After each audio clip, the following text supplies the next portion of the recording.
नमस्कार, मैं गुलशन सोनी और आप देखना शुरू कर चुके हैं भादरा लाइव न्यूज़।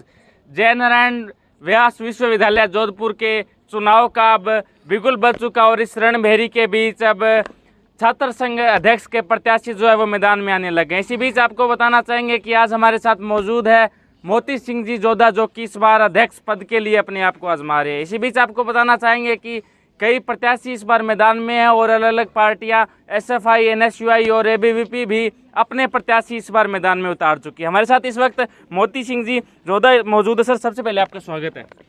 बहुत बहुत धन्यवाद, नमस्ते। वैसे ही आपके चैनल के माध्यम से जो भी युवा साथी दे रहे हैं उन सभी युवा साथियों को मेरा नमस्कार। बताइए सर, कैसी कुछ चल रही है चुनाव की तैयारी? बिल्कुल बहुत ही शानदार तैयारी चल रही है। सभी युवा साथियों को साथ में लेकर जिस तरह से भरपूर सहयोग युवा साथियों का मिल रहा है, उस तरह से लग रहा है कि शानदार एक अच्छा प्रचार चल रहा है। सर, क्या कुछ आपका मैनिफेस्टो है सर इस चुनाव के लिए? बिल्कुल अच्छा सवाल आपने किया है कि आपका मैनिफेस्टो क्या है, आपका मुद्दा क्या है। मैं इसी मुद्दे को लेकर चुनाव लड़ रहा हूँ कि विश्वविद्यालय के अंदर युवा मेरा सपोर्ट करे तो क्यों करे। जी। पश्चिमी राजस्थान का सबसे बड़ा विश्वविद्यालय जयनारायण व्यास विश्वविद्यालय है। उस विश्वविद्यालय के अंदर अच्छे से ग्राउंड की अवस्था अगर देखें तो बहुत ही दयनीय स्थिति के अंदर है। न्यू कैंपस की अगर बात करें तो पूरे झाड़ियों के अंदर जंगल के वीरान की तरह एक पूरा पड़ा है। आप अगर उसको देखें तो मेरी पहली प्राथमिकता यही है कि ग्राउंड की स्थिति को सुधारा जाए।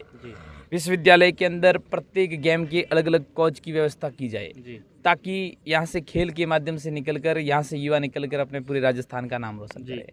विश्वविद्यालय के अंदर लाइब्रेरी की व्यवस्था हो, विश्वविद्यालय कैंपस के अंदर कैंटीन की व्यवस्था हो, विश्वविद्यालय के अंदर नियमित क्लास लगे, विश्वविद्यालय के अंदर जो छात्रावास है उनकी स्थिति बहुत ही दयनीय स्थिति है। उस स्थिति को कैसे सुधारा जा सकता है वो भी एक प्रयास हम सब कर रहे हैं। ऐसे विश्वविद्यालय के अंदर कई मुद्दे हैं जिन मुद्दों को लेकर विश्वविद्यालय के कई युवा जो मुझे सुझाव देते हैं उनके समाधान के लिए हमेशा तत्पर रहता हूँ। ये एक कोशिश कर रहा हूँ विश्वविद्यालय। जहाँ मोती सिंह जोधा नाम आता था वहाँ नाम आता था रविंदर सिंह भाटी का। शुरू में चर्चाएं आई कि रविंदर सिंह भाटी और मोती सिंह जी साथ में चुनाव लड़ेंगे, किंतु आज दोनों आमने सामने हैं। क्या कारण सर जनता मान? बिल्कुल, रविंदर सिंह जी भाटी जी की बात करें तो मेरे अजीज मित्र थे पिछले 7 साल से, आज भी है, उसमें कोई दो राय नहीं है। लेकिन अब राजनीति है, उन्होंने जो चयन किया, उन्हें जो अच्छा लगा वो उन्होंने उनका चयन किया है। सर, जिस दिन कार्यक्रम हुआ उस दिन आप भी उस कार्यक्रम में थे, जिस दिन अरविंद जी का नाम निकाला गया था, उसके बाद से सर आपने चुनाव की रणभेरी बजाई है कि अब मैं भी अध्यक्ष पद के लिए चुनाव लड़ूंगा।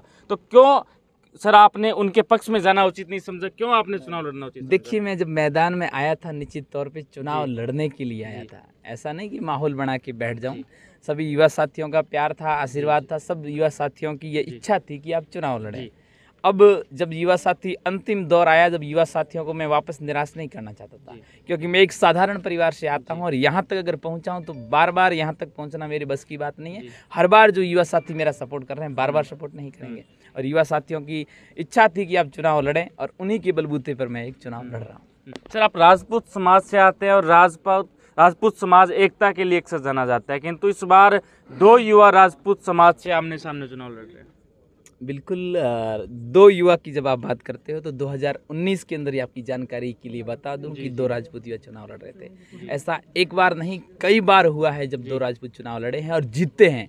और इस बार भी विश्वास दिलाता हूं, जिस तरह से केवल राजपूत समाज का ही नहीं 36 कौम के युवा साथियों का जिस प्रकार से भरपूर प्यार, आशीर्वाद और सहयोग मिल रहा है, तो निश्चित तौर पर 27 तारीख को इन समस्त छात्र शक्ति की जीत होगी, ये आपको मैं विश्वास दिला सकता हूँ। सर, एनएसयूआई, एबीवीपी भी आपके सामने है, कैसे देखते हैं अपने प्रतिद्वंदियों को? देखिए, आज के अगर वर्तमान परिस्थिति की बात करें तो आज के समय इन युवा साथियों को जिस तरह से सहयोग मिल रहा है, कोई नज़दीक में दूर दूर तक टक्कर में है नहीं। और वो कोशिश कर रहे हैं, प्रयास कर रहे हैं, लेकिन मुझे लगता है जिस तरह से युवा साथियों का कारवां मेरे साथ में जुड़ रहा है, तो निश्चित तौर पर 27 तारीख को ये केसरिया लहराएगा जयनारायण विश्वविद्यालय के अंदर। इसमें दुनिया की कोई ताकत रोक नहीं सकती। मोती सिंह जिंदाबाद! मोती सिंह जिंदाबाद! विश्वविद्यालय में इस बार लड़कियां काफी आगे आई है, चुनाव को लेकर काफी रुचि दिखा रही है, सारे दिन नारेबाजी और चुनाव प्रचार में इस बार लगी रहती है। क्या प्राथमिकता मानते हैं आप सर महिला सुरक्षा को लेकर इस बार चुनाव में? बिल्कुल, जिस देश के अंदर सदैव ये कहा जाता है कि यत्र नार्यन्तु पूजन्ते रमन्ते तत्र देवता, क्या जहाँ नारियों की पूजा होती है वहाँ देवता रमण करते हैं, निवास करते हैं। निश्चित तौर पर अगर नारी शक्ति अगर आगे आती है और बढ़ चढ़ कर भाग लेती है तो इससे बड़े हमारे लिए सौभाग्य की बात कोई हो नहीं सकती है। वास्तव में जिस देश की नारी, चाहे लक्ष्मीबाई हो, चाहे दुर्गावती हो, जिस देश की आन बान शान की रक्षा के लिए सर्वस्व समर्पित किया है, उस देश की अगर नारी आगे आती है, और विशेष तौर पर अगर जोधपुर की नारी शक्ति अगर आगे आती है, तो हमारे लिए कोई खुशी की बात नहीं, ये एक शुभ संकेत है। सर, कॉलेज में स्पोर्ट्स और रेगुलर क्लासेस के लिए काफ़ी शिकायतें आती है, ऐसे में आपने भी अपने मैनिफेस्टो में ऐसा कुछ रखा होगा जो कि अब तक आपने माइक के सामने नहीं रखा है। उन दो मामलों में सर आप अपनी क्या भूमिका मानते हैं? बिल्कुल, रेगुलर क्लास की जब आप बात करते हो तो नए नए युवा 12th यानी 12वीं करने के बाद विद्यारूपी विश्वविद्यालय के अंदर प्रवेश करते हैं, और उनके अंदर वही जोश होता है, वही जुनून होता है कि यार विश्वविद्यालय के अंदर भी वैसी नियमित क्लासें लगेगी, लेकिन लगती नहीं है। तो इस बार मेरा ये पहला प्रयास है, पहली मैनिफेस्टो में मेरी पहली बात यही है कि पहले नियमित क्लासें लगे, ताकि नियमित क्लास लगने के कारण विश्वविद्यालय के प्रोफेसर बहुत विद्वान लोग होते हैं जो महीने की 1.5 लाख उनको तनख्वाह दी जाती है, वो अगर प्रॉपर तरीके से अगर युवाओं को पढ़ा ले तो उन्हें किसी ट्यूशन की जरूरत नहीं होती, कोचिंग की जरूरत नहीं होती। दूसरा, आपने बात की स्पोर्ट की, तो मैंने शुरुआत में भी आपके सामने बात रखी कि स्पोर्ट के अंदर यहाँ पूर्ण तरीके से व्यवस्था हो, अच्छे ग्राउंड की व्यवस्था हो, प्रत्येक गेम के अंदर अलग अलग कोच की व्यवस्था हो, उसके साथ में एनसीसी यहाँ पर है, लेकिन एनसीसी की सीटों को अगर बढ़ा दिया जाए तो युवाओं का प्रतिनिधित्व जिस तरह से बढ़ेगा, जब प्रतिनिधित्व बढ़ेगा तो उनकी भागीदारी बढ़ेगी और युवा आगे बढ़कर इस जयनारायण विश्वविद्यालय के साथ साथ में जोधपुर और मारवाड़ राजस्थान का नाम रोशन करेंगे। निश्चित तौर पर ये हम सब मिलकर प्रयास एक कर रहे हैं। सर, पूरे राजस्थान में जो चुनाव हो रहे हैं उन चुनाव में एक कॉमन मुद्दा रखा गया और वो मुद्दा है यूनिवर्सिटी को डिजिटल करने का। दाखिलों में सर काफ़ी दिक्कतों का सामना करना पड़ता है विद्यार्थियों को, जो ग्रामीण ढाणियों के परिवेश से जो बच्चे आते हैं। ऐसे में सर यूनिवर्सिटी को डिजिटल करने में आपकी क्या राय है? बिल्कुल, सोशल मीडिया का ज़माना है, आज के टाइम में डिजिटल युक्त बिल्कुल विश्वविद्यालय कैंपस होना चाहिए। विश्वविद्यालय के अंदर पूरे एकदम सीसीटीवी फुटेज वहाँ पर लगे रहने चाहिए। जैसे न्यू कैंपस की मैं बात करूँ, बहुत बड़ा परिसर है, अगर आप उसको देखो तो 10 किलोमीटर के अंदर फैला हुआ है। हमारी बहन बेटियाँ अगर वहाँ जाती है तो उनकी सुरक्षा की जिम्मेदारी आखिर लेगा कौन? तो विश्वविद्यालय प्रशासन वहाँ पर गार्ड की व्यवस्था करे, साथ साथ सीसीटीवी कैमरे लगाए, वाईफाई हो विश्वविद्यालय के अंदर। ये हमारा पूरा प्रयास है और सब युवा साथियों के सहयोग और रहा निश्चित तौर पर मैं अंतिम पूरा रक्त एक एक बूंद तक वहाँ कार्य करूँगा, युवा साथियों को साथ लेकर कार्य करूँगा, ये मेरा एक सपना है। जब चुनाव शुरू होता है तब मैनिफेस्टो से सर चुनाव होता है, और धीरे धीरे जब चुनाव के 3-4 दिन रह जाते हैं तब चुनाव पूरा जातिवाद पर घूम जाता है। राजपूत समाज के उम्मीदवार राजपूत समाज के बच्चों के वोटों की तरफ जाते हैं और जाट समाज के जाट समाज की तरफ जाते हैं। ऐसे ही सर राजस्थान यूनिवर्सिटी के अंदर देखने को मिला है पिछले 3-4 दिन में। ऐसे में सर जातिवाद के अंदर शिक्षा को आप कितना जरूरी मानते हैं? शिक्षा के ऐसे मंदिरों में चुनाव लोकतंत्र में सर होना भी जायज़ है, ऐसे में सर जातिवाद को आप कितना मानते हैं?